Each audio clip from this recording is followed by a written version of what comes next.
Voilà, aujourd'hui, nous allons nous intéresser quand même à une poésie qui semble être un peu particulière, parce que vous avez remarqué précédemment dans les vidéos, je misais souvent en valeur sur la poésie française.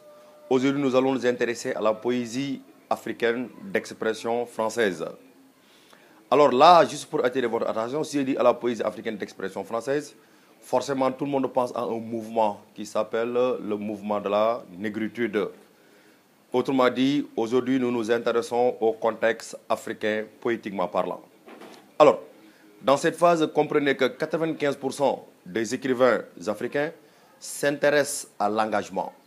Le pourquoi à l'engagement, parce que vous le savez mieux que moi, il y avait une forme de colonisation que j'appelle souvent la soi-disant colonisation. Les Africains ont été vexés, les Africains ont été humiliés, les Africains ont été relégués au second plan. L'homme noir a été considéré comme un sous-homme, c'est-à-dire un homme plus proche de l'animal, plus précisément un singe. Autrement dit, qu'est-ce qu'a fait les intellectuels par rapport à ça pour mettre fin à cette fléau qui semble être très injuste? Alors là, il faut le comprendre sur trois angles. Autrement dit, la poésie négro-africaine tourne autour de cette première phase qui s'appelle l'exploration du passé. La deuxième phase, c'est la révolte. La troisième phase, c'est la promesse de l'avenir. Alors, que signifie l'exploration du passé? C'est-à-dire, il faut revisiter l'histoire africaine, le passé africain qui a été bafoué par 400 ans d'esclavage et de colonisation. Autrement dit, il faut nier ce qu'on appelle la théorie de la table rase. Qu'est-ce qu'on entend par la table rase? L'Afrique a été considérée comme un continent sans culture ni histoire. Alors, comment les intellectuels ont fait pour nier ce qu'on appelle cette théorie de la table rase, revisiter et exposer la culture africaine? Il faut aller ce qu'on appelle le chercher du côté de Léopold Sédar Senghor, le père de la nation sénégalaise, le partisan du mouvement de la négritude. Dans son chef-d'œuvre intitulé Chant d'ombre. Dans Chant d'ombre, Senghor a tenté quand même de mettre en valeur les valeurs ancestrales africaines, les réalités africaines, la culture africaine. Alors, dans son poème intitulé Joal, que dit Senghor pour mettre en valeur la culture africaine? Joal, je me rappelle des festins funèbres, du sang fumant, des troupeaux égorgés. Alors, quand il dit des festins funèbres, du sang fumant, des troupeaux égorgés, là, il se rappelle d'une culture que l'Européen ne connaît pas en quelque sorte. C'est la culture que le Wolof appelle souvent le Ndep. Là, nous avons nos propres cultures, des fois on est malade. Alors, on refuse quand même de s'associer à la culture africaine. On nous envoie à l'hôpital, on paie des scanners, 800 000, 900 000, ça ne passe pas. Mais là, il faut se retourner du côté africain pour comprendre que nous avons nos réalités. Autrement dit, le malade qui part au village, qui rencontre grand-père ou bien grand-mère, on l'amène chez quand même les sages. Ils font ces cérémonies rituelles dont on fait allusion à Senghor. Vous ne dépensez pas plus de 20 000 francs. Un chèvre, par exemple, des colas, du lait caillé. Une semaine après, le malade revient. Automatiquement, il devient ce qu'on appelle saint Joseph. C'est la raison pour laquelle je me rappelle des festins funèbres, c'est-à-dire des cérémonies rituelles. Il y a du sang fumant, des troupeaux égorgés. C'est pour démontrer en quelque sorte, effectivement, ce que disait le blanc, l'Afrique n'a pas de culture. Ça, c'est des sortes de, quand même, de nous pousser ce qu'on appelle vers la disparition. Alors, Senghor a tenté aussi, après avoir mis en valeur cette culture, qu'est-ce qu'il nous dit dans un dialogue avec François Mauriac? Pour mettre en valeur la symbiose, c'est-à-dire l'Afrique doit profiter de la culture européenne, l'Européen aussi doit profiter de ce qu'on appelle de la culture africaine, ça devient vice-versa. Alors dans un dialogue avec François Mauriac qui tentait quand même de piétiner la culture africaine, l'un des partisans du mouvement de la négritude répond, de grandes civilisations sont métissées. Donc il n'est pas question de rester l'une par l'autre, mais il est question de faire la symbiose. Il donne le verdict par rapport à ça. Un homme sans culture, c'est comme un baobab déraciné et étiolé.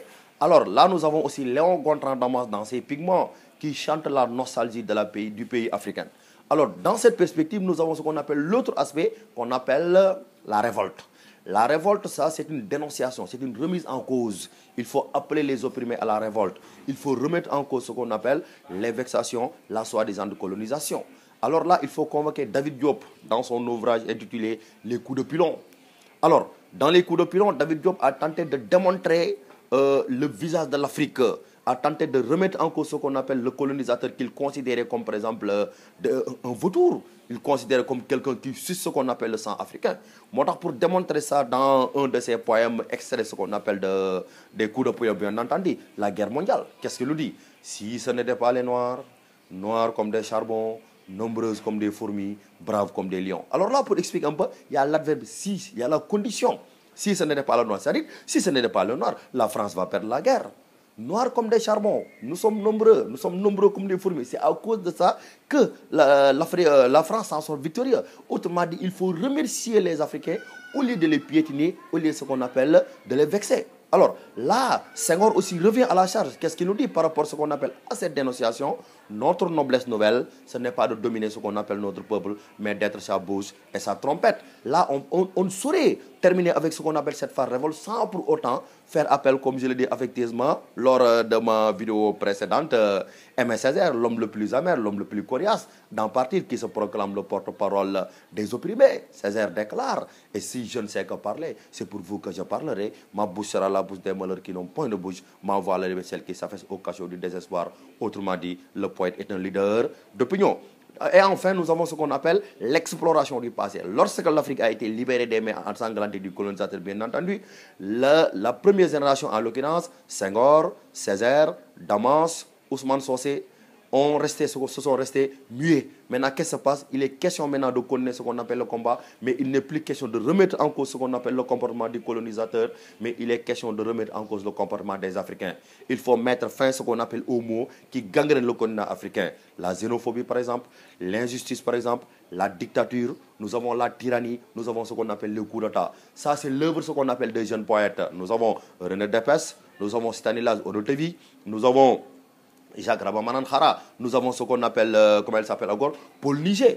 Et là, pour mettre en valeur ce qu'on appelle cet aspect, il faut convoquer Jacques Rabamanan Khara dans son ouvrage intitulé Ansa. Qu'est-ce qu'il nous dit? Le poète doit être le verbe vivant du peuple. Pourquoi le poète doit être le verbe vivant du peuple? Le poète doit représenter ce qu'on appelle son peuple jusqu'au bout. Le poète africain est là pour veiller ce qu'on appelle sur les mots injuste dans ce qu'on appelle, je viens de citer, dont est en train malheureusement de vivre ce qu'on appelle notre cher continent.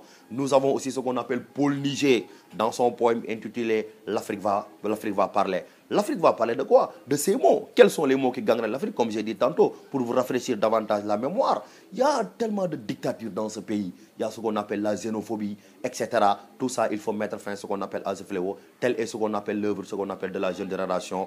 Autrement dit, j'ai dit tantôt, comprenez que cette jeune génération ne cible plus ce qu'on appelle le blanc, mais il cible ce qu'on appelle nos profils africains, parce que l'Afrique a été gérée ce qu'on appelle nébuleusement d'une manière malsaine. Autrement dit, la dictature, l'absence ce qu'on appelle de liberté a entouré ce qu'on appelle notre cher continent. Alors comprenez que, comme je l'ai dit tantôt, ce sont les trois phases. La première phase, qu'est-ce qu'on a? L'exploration du passé. Il faut revisiter ce qu'on appelle le passé africain. Il faut se révolter contre le colonisateur, la deuxième phase, et promettre ce qu'on appelle l'avenir. Une bonne fois pour toutes, la gestion doit être saine. Là, on est obligé de nous arrêter encore une fois au fond ce qu'on appelle notre discours. Peut-être on vous donne rendez-vous ce qu'on appelle lors de nos prochaines vidéos. On vous invite davantage à s'abonner davantage sur notre chaîne YouTube. Nous vous remercions de votre aimable attention.